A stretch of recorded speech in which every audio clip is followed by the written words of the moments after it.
असं आहे की सर्व समाजांनी जे आहे समजून घेतलं पाहिजे. दुर्दैवानं किंवा सुदैवाने 15 दिवसामध्ये 2 निकाल लागले आणि रेल्वे बॉम्ब स्फोटामध्ये तो कित्येक लोक ठार झाले आणि ते त्यातले काही लोक तर 16 वर्ष 17 वर्ष आतमध्ये राहिले,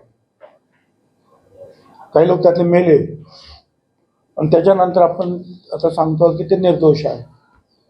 तीच परिस्थिती जी आहे हा मालेगाव बॉम्ब स्फोटमध्ये आहे. लेफ्टनंट कर्नल सारखा मनुष्य त्याला सुद्धा अटक झाली. आता isakal.com आहे देशातील नंबर 1 ची मराठी न्यूज वेबसाईट. प्रत्येक अपडेटसाठी isakal.com ला नक्की भेट द्या. कदाचित अटक नसती झाली तर लेफ्टनंट जनरल पर्यंत ते आजपर्यंत जाऊन पोहोचले असते. पण आणि आता ते निर्दोष आहेत, तर साध्वी निर्दोष आहे. पण आयुष्यात 6-7 वर्ष जे आहेत जेलमध्ये राहणं, लोकांच्या दृष्टीनं जे जे लोकांनी आपल्याला कमीपणाने पाहणं, घरात दारात समाजात सगळीकडे अडचण निर्माण होणं, विशेषतः स्वतःचं आयुष्य जे आहे हे तुरुंगाआड फुकट जाणं, याचा मनस्ताप खूप होतो ना. आणि परत तुम्ही सांगायचं की बा कोणी दोषी नाहीत, निर्दोष.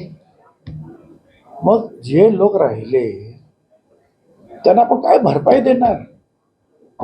आणि मग अशा वेळेला हा धर्माचा प्रश्न नाही. पोलिसांनी जी जी कारवाई केली त्याच्यामध्ये ज्यांना पकडण्यात आलं,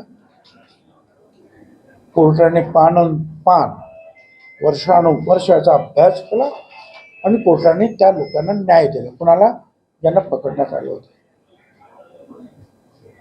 तर आता याच्यामध्ये मला असं वाटतं न्यायदेवतेवर आपण विश्वास ठेवला पाहिजे.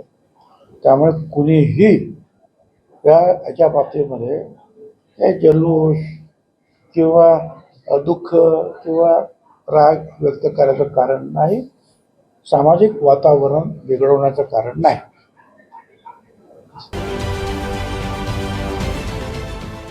देश विदेशातील प्रत्येक घडामोडींचे लाईव्ह अपडेट मिळवण्यासाठी आता साम टीव्हीच्या सर्व सोशल मीडिया प्लॅटफॉर्मला लाईक, फॉलो आणि सबस्क्राईब करा.